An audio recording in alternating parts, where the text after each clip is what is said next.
अस्सलाम वालेकुम defence lovers. Friends, defence updates में मलेशियन एयरक्राफ्ट एक्विजिशन में रिश्वत लिए जाने की इतलात पर बात करेंगे। पोलैंड के लिए बड़े डिफेंस पैकेज की मंजूरी, ताइवान को नए अमरीकी मिसाइल्स की फराहमी, तुर्क नेवी की नई सबमरीन, लिथुआनिया, जापान और साउथ कोरिया समेत दीगर अहम बैन अल-अक़वामी दिफाई खबरें भी इस वीडियो में शामिल होंगी। So let's start.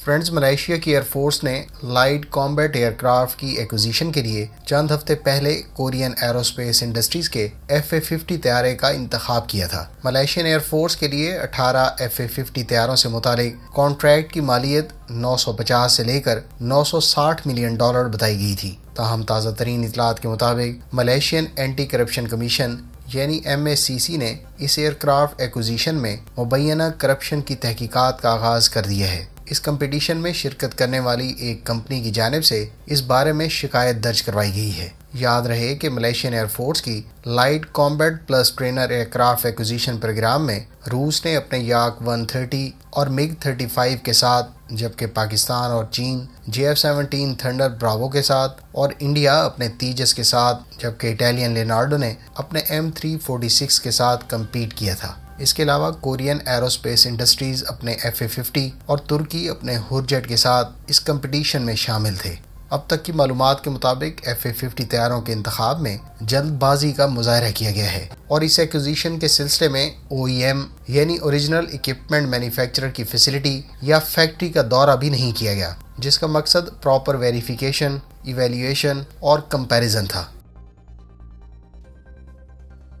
Friends, Biden इंतजामिया ने पोलैंड के लिए बड़े असला पैकेज की मंजूरी दे दी है। फॉरेन मिलिट्री सेल के तहत टोटल $3.75 अरब की मंजूरी दी गई है। इस पॉसिबल सेल में 116 Abrams M1A1 main battle tank और 1 दर्जन कॉम्बैट रिकवरी व्हीकल्स के अलावा 8 ज्वाइंट असाल्ट ब्रिजेस और 26 high mobility multipurpose wheel vehicles काबिल जिक्र हैं। ख्याल रहे कि पोलैंड अपनी आर्म फोर्सेस को मैसिवली अपग्रेड कर रहा है, जबकि हालिया यूक्रेन जंग के बाद से पोलैंड ने न सिर्फ तुर्की से TB2 ड्रोन्स खरीदे हैं, बल्कि इसी असना में इसने साउथ कोरिया के K2 ब्लैक पैंथर टैंक और K9 सेल्फ प्रोपेल्ड होवित्जर्स के अलावा FA-50 ट्रेनर एयरक्राफ्ट के साथ साथ अमेरिका से भी टैंक खरीदने का फैसला किया है। एब्राम्स M1A1 बुनियादी तौर पर बेस वेरिएंट का अपग्रेडेड वर्जन है। इसको 90 की दिहाई में इस्तेमाल किया गया था। अमेरिकी फौज इस वक्त 4700 से जायद M1A1 टैंक इस्तेमाल कर रही है।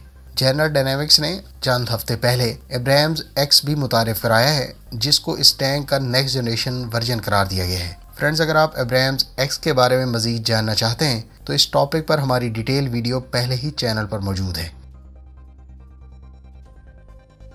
फ्रेंड्स, रूस की फौज ने जापान के करीब वाक़े अपने क्यूरिल जजीरे पर बाइस्टियन कोस्टल मिसाइल डिफेंस सिस्टम को तैनात कर दिया है। रूसी नेवी की बड़ी लैंडिंग शिप्स ने यह सिस्टम आइलैंड पर डिलीवर किया। K300P नामी इस mobile coastal defence missile system को बेलारूस की कंपनी ने रूसी कंपनी के साथ मिलकर तैयार किया है। ये system P800 onyx supersonic antiship cruise missile इस्तेमाल करता है। इस मिसाइल को ब्रह्मोस के नाम से इंडिया और रूस मिलकर तैयार कर रहे हैं। फ्रेंड्स, तुर्की की टाइप 214 सबमरीन पर बेस्ड पहली रईस क्लास सबमरीन के सी ट्रायल्स शुरू कर दिए गए हैं। टाइप 214 एक एयर इंडिपेंडेंट प्रोपल्शन सबमरीन है। इसको हैवी वेट टॉर्पीडोज और एंटीशिप क्रूज मिसाइल्स के अलावा माइन लेइंग मकासद के लिए इस्तेमाल किया जा सकता है। वाज़ेह है कि rice class submarine 1850 ton displacement रखती है, जबकि इसकी लेंथ 224 फीट और ये ज़्यादा 17 दिन तक अंडर वाटर रह सकती है। इस सबमरीन की ऑन सरफेस स्पीड 10 नॉट्स और अंडर वाटर 20 नॉट्स बताई जाती है। ये सबमरीन टोटल 27 क्रू मेंबर्स को अकोमोडेट कर सकती है, जबकि तुर्क नेवी इस क्लास की 6 सबमरीन्स अपने फ्लीट में शामिल करना चाहती है। फ्रेंड्स, 17 जून 2021 को यूनान के फॉरेन मिनिस्टर ने जर्मनी को वार्न किया था कि वो तुर्की को ये सबमरीन्स फरोख्त ना करे। ताइवान के लिए अमेरिकी डिफेंस सिक्योरिटी कोऑपरेशन एजेंसी ने 2 अलग अलग अस्करी साजो सामान की फरोख्त की मंजूरी दे दी है। इन दोनों डील्स की मालियत तकरीबन $420 मिलियन से जायद बताई गई है। इधर ताइवान की मिनिस्ट्री ऑफ डिफेंस ने ऐलान किया है कि उसको अमेरिकी कंपनी की जानिब से 50 AGM-88 anti radiation missiles deliver कर दिए गए हैं। इससे पहले इन मिसाइल्स की डिलीवरीज 2023 के लिए प्लान थी। फ्रेंड्स, ताइवान को 250 stinger missiles, tow anti tank guided missiles और ज्वाइंट स्टैंड ऑफ वेपन्स की डिलीवरीज आने वाले कुछ अरसे में मुतवक्के हैं। हालिया मंजूर की जाने वाली वेपन फरोख्त में F-16 के लिए सस्टेनमेंट फ्लीट कॉन्ट्रैक्ट और patriot air defence missile system के लिए 100 से ज़ायद मिसाइल्स की फरोख्त शामिल है। लिथुआनिया को अमेरिका की जानिब से ज्वाइंट लाइट टैक्टिकल व्हीकल्स के दूसरा बैच डिलीवर कर दिया गया है। 50 व्हीकल्स पर मुश्तमिल इस बैच की डिलीवरीज गुज़श्ता रोज़ ही की गई हैं। लिथुआनिया की हुकूमत ने अमेरिकी कंपनी ओशकोश डिफेंस से 2019 में कॉन्ट्रैक्ट साइन किया था। मुआहदे के तहत अमेरिकी कंपनी लिथुआनिया को 200 joint light tactical vehicles deliver करेगी। इन व्हीकल्स पर common remotely operated weapon station यानी क्रोज का इस्तेमाल किया जा रहा है। ये व्हीकल बड़ी तादाद में अमेरिकी आर्मी की जानिब से 6.7 अरब डॉलर की लागत से 2015 में ऑर्डर की गई थी। JLTV 4x4 120 kilometre per hour की स्पीड और 480 किलोमीटर की रेंज रखती है। इन व्हीकल्स को अमेरिका और लिथुआनिया के अलावा दीगर नेटो ममालिक भी इस्तेमाल कर रहे हैं, जिनमें बेल्जियम और पोलैंड काबिल जिक्र हैं।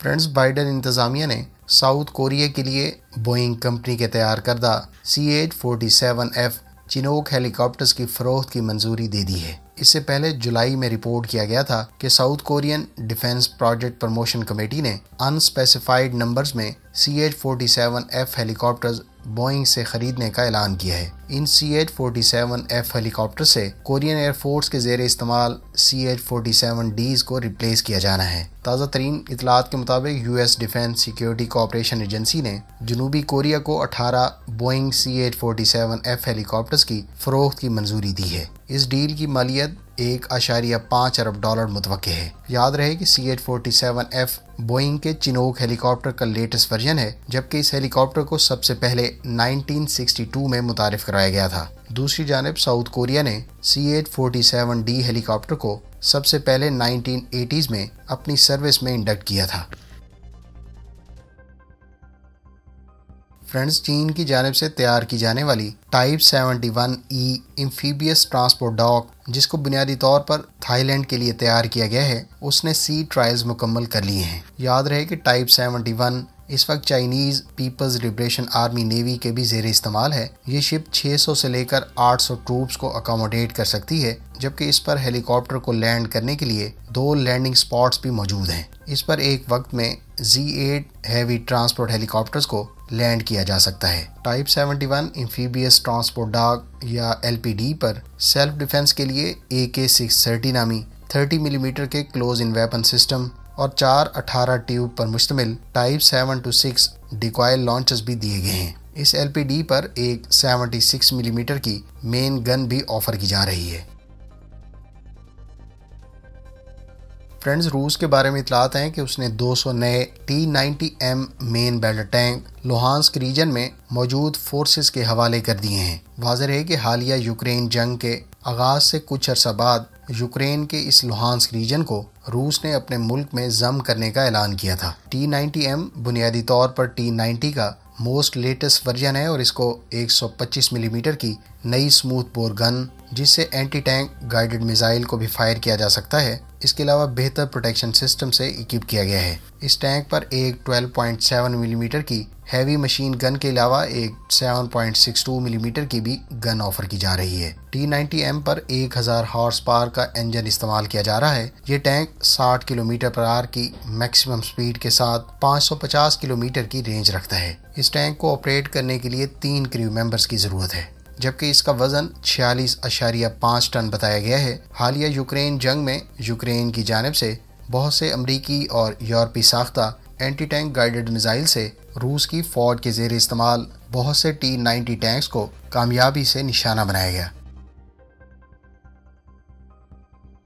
फ्रेंड्स, तुर्क कंपनी एसएसआन ने कजिल इल्मा अनमैन्ड कॉम्बैट एयरक्राफ्ट और SU-25 कॉम्बैट एयरक्राफ्ट के लिए एक नया मल्टीपल लॉन्च लॉन्चर मुतारिफ कराया है, जिसको सादिक 2T का नाम दिया गया है। इस लॉन्चर की मदद से 2 टॉलन 30 किलोमीटर रेंज रखने वाले गाइडेड एयर टू ग्राउंड मिनीशंस को फायर किया जा सकता है। इस मल्टी लॉन्चर को F-16 तैयारों पर भी इस्तेमाल किया जा सकता है, ताहम इसको खास तौर पर तुर्की के under development Kizilelma unmanned combat aircraft और आज़रबैजान की फ़िज़ाइया के ज़ेर इस्तेमाल SU-25 तैयारों के लिए डिज़ाइन किया गया है। वाज़ेह है कि कजिल इल्मा अनमैन्ड कॉम्बैट एयरक्राफ्ट को तुर्क कंपनी बेकर तैयार कर रही है, जिसकी फ़र्स्ट फ्लाइट बहुत जल्द मुतवक्के है। अगर आप इस अनमैन्ड कॉम्बैट एयरक्राफ्ट की सलाहियतों और इस बारे में मज़ीद तफसीलात जानना चाहते हैं तो डिटेल वीडियो का लिंक आपको एंड स्क्रीन पर मिल जाएगा। फ्रेंड्स, ये थी आज की डिफेंस अपडेट्स। उम्मीद है इस वीडियो से आपकी मालूमात में इजाफा होगा। मिलते हैं नेक्स्ट वीडियो के साथ। अपनी दुआओं में याद रखिएगा। अल्लाह हाफिज़। पाकिस्तान जिंदाबाद।